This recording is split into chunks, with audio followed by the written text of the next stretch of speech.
Episode 86 na tayo ng magandang dilag mga kapuso. Headline nga sa social media at sa iba't ibang mga balita ang pagbagsak ng Elite Squad kaya sila nabubuisit. So sabi naman ni Allison, kinakailangan na talaga nilang simulan yung kanilang bagong branding.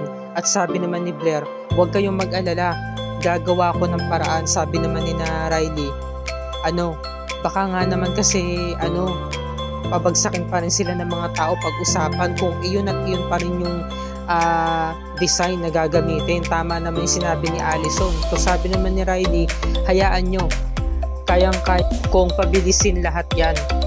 Ako na ang gagawa ng paraan, meron akong mga designs na dapat gawin. Sabi naman ni Magnus, kinakailangan ba within a month, kailangan masimulan mo na yan. Syempre naman Magnus, ngayon merong isang tauhan si Gigi, na waiter dun sa restaurant na nagre-report kay Gigi.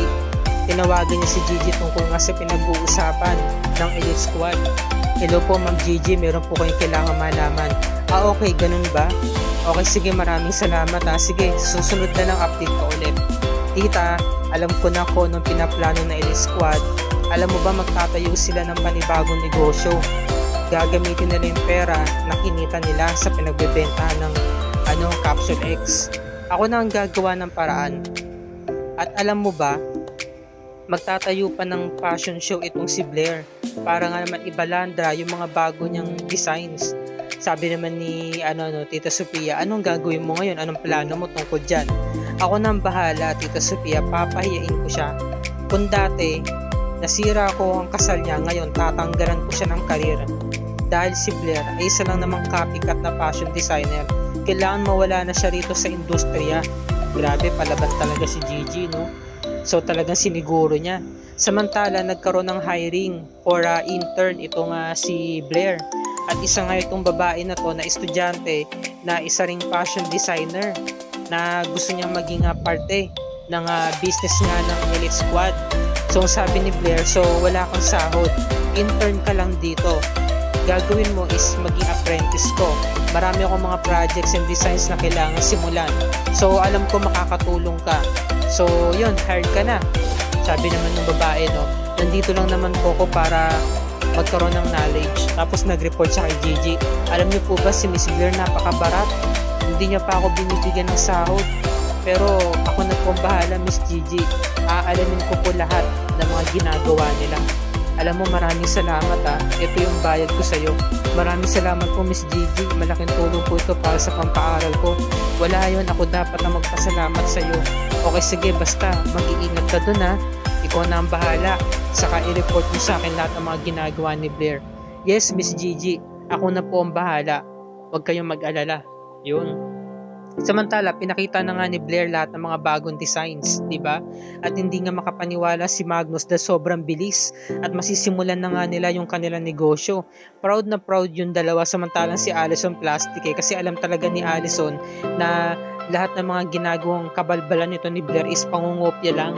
Nangungopya lang siya ng designs. Gaya nga na sinabi ni Gigi kay Sophia kanina, diba? Nung magkaibigan pa raw sila ni Allison, sinasabi raw ni Allison ang baho nito ni Blair na talagang nangungopya lang daw talaga ito ng mga designs ng ibang fashion designer, kaya napapadali ang paggawa nito. Sobrang kupad daw ng paggagawa ng bagong design nito dahil nga nahihirapan talaga siyang gumawa ng bagong damit. So yun na nga, kailangan na nga nilang simulan ito sa lalong madaling panahon ng Elite Squad, yung kanilang bagong brand, dahil marami daw silang mga designs na ipapakita sa mga tao. Samantala, itong si Jared naglalasing at napakita siya sa kanyang coach. Sabi ng kanyang coach, Jared, sorry na late ako. Marami ka nang nainom tigilan mo na yan. Si Gigi na naman ba? Opo coach, kasi may binilin sa akin si Gigi Kailangan balikan ko raw si Blair para mapatawad niya ako. Di balikan mo si Blair. Hindi coach, wala na akong nararamdaman kay Blair. Hindi naman porket sinabi ko na balikan mo siya is babalikan mo talaga siya. Gagawin mo lang ito kasi may purpose ka. Itinan mo kung mag-selos pa ba si Gigi o hindi. Itinan mo lang naman kung may feelings pa rin siya para sa'yo. Diba? So, inudyokan pa siya ng kanyang coach. Nagkaroon patuloy ng ideya itong si Jared. Samantala, dumako na nga tayo dito sa Bellatrix. Pinuntahan na nga nung intern nga na estudyante si Gigi sa Bellatrix. At bago yon dumating muna si Sophia, sabi niya, nakita mo ba to? Updated ka ba dito? Magtatayo sila ng isang event para dito. Ayan no, kasama yung kanilang brand, launch of Mod Cora. At gaganapin sa ganyan date at sa ganitong lugar. Sabi naman ni Gigi, no, ako nang bahala sa kanya tita, papahiyain ko yung Blair na yan. Bilang dumating yung estudyante, excuse me po Miss Gigi, busy ka po ba? Ito po, mabuti na lang po at wala ng tao dun sa loob ng opisina. Ako po kasi ang naiwan dun mag-isa. Kinalikot ko po yung laman ng drawer ni Miss Blair at nakita ko po ito. Ito po yung mga magazines ni Pablo Icaro. May kita nyo po dyan, kinopya niya lang po lahat. Sabi naman ni Gigi, kita mo nga naman yung Blair na yan. No? Kinopya niya yung style saka yung design mismo ng mga damit. Iniba niya lang yung kulay eh. Ako na ang bahala. Maraming salamat ha. Sige po, umalis na yung estudyante. So anong plano mo Gigi? Tita, papahiyain ko yung Blair na yan. Ipapakita ko sa buong tao na yung kinahangaan nilang si Blair Escudero ay isang fashion designer na copycat lang. Talagang excited na talaga itong si Gigi. Talagang nag-aalab yung puso niya na tuluyan na nga niya mapabagsak itong si Blair. Talagang gagawin niya. Samantala makalipas ang ilang linggo, nagsimula na nga ang runway, yung fashion show. At natutuwa itong si Blair dahil nga dumating ang Elite Squad.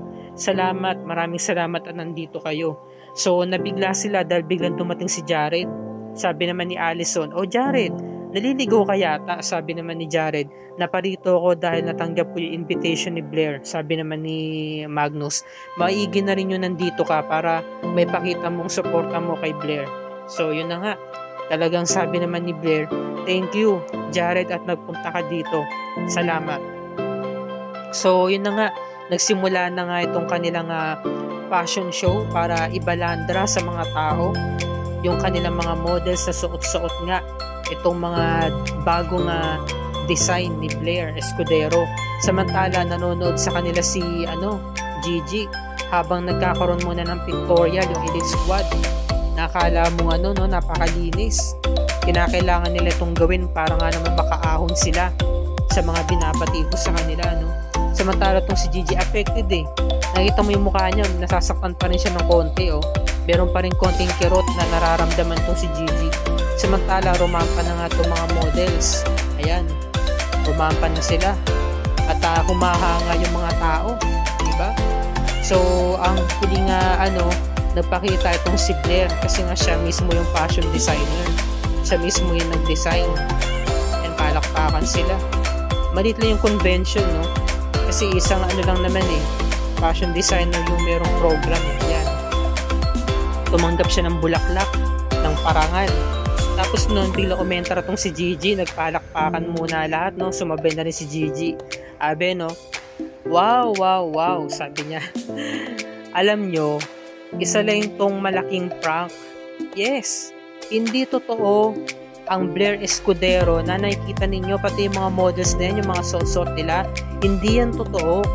Dahil ang totoo, kinokopya lang ni Blair Escudero lahat ng mga styles at designs ng kanyang ginagawa sa kapwa niya rin mga fashion designer. Hindi totoo ang mga nakikita ninyo. Dahil yung si Blair Escudero ay isang peke. Ano ba ang ginagawa mo dito? Akala ko ba dumaan dito yung truck ng basura at hindi ka napasama? Sabi niya, no? Basura ka lang dito. Guards, kunin nyo nga tong babaeng to, palabasin nyo nga. So, siniwalat na nga ni Gigi, no? Alam nyo, para kayong tuluyang maniwala, mabuti pa kapkapin nyo yung ilalim ng mga upuan ninyo at meron kayong makikita mga magazines dyan. Total, yan naman yung pruweba na dala ko. Siyempre, hindi lang naman ganda ang ipinunta ko dito. Pumunta ako dito para magdala ng ebidensya, para maniwala kayo na yung Blair Escudero na yan ay isang walang kwentang fashion designer. Tinignan na nga ng mga tao at napapahiya na nga itong si Blair. Ayan, no? Napapahiya na nga talaga siya. Dahil ang totoo, pinopya niya lang ang mga designs niya kay Pablo Icaro 5 years ago. Nagulat silang lahat. Diba? O sabi ni Blair na wala kang magagawa dito para pabagsakin ako. Hindi mo kailangan sirain ang reputasyon ko. Wala kang karapatan. At kung meron mang karapatan na diktahan ako, walang iba kundi si Pablo Icaro yun. Sabi naman ni Gigi, no?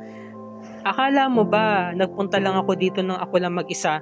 Pwes para sabihin ko sa'yo, kasama ko si Belinda Icaro, ang kapatid ni Pablo Icaro, at siya magpapatunay niyan na hindi mo dapat i-credit lahat ng mga gawa ni Pablo Icaro, 'di ba? Kasi ano niya kine-credits niya na siya mismo ang gumawa niyan.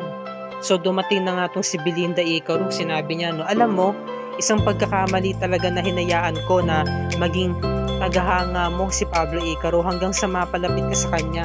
Pero ito lang pala ang igaganti mo sa kanya, kukopyahin mo lahat ng mga gawa niya. Pinahiya talaga siya, no? So sabi naman ni Blair, hindi niyo ako pwedeng mapabagsak, hindi niyo to pwedeng gawin sa akin. Wala kayong karapatan na pahiyain ako. Sabi niya, ganon.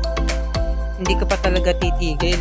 Dumating yung mga ibang fashion designer, no, na mga estudyante, mga intern. So bumubulong si Magnus, sabi niya, naglabas ako ng malaking halaga para suportahan itong event na to. Tapos ganito lang ang gagawin ni Blair, sabi ni Riley, no, kailangan natin gumawa ng paraan para iligtas si Blair. Nag-iisip ka pa ba? Sabi niya, no, alam mo, kapag nakialam tayo, madadamay tayo dito, pag-uusapan lang tayo dito. Ang kinakailangan natin gawin ngayon ay umalis na itong si Magnus kasama si Riley. So dumating yung mga intern, sabi niya, tama siya, wala kang kwentang fashion designer, sabi niya, no. So kumuha sila ng kamatis, pinagbabato itong si Blair. Pinagbabato sila.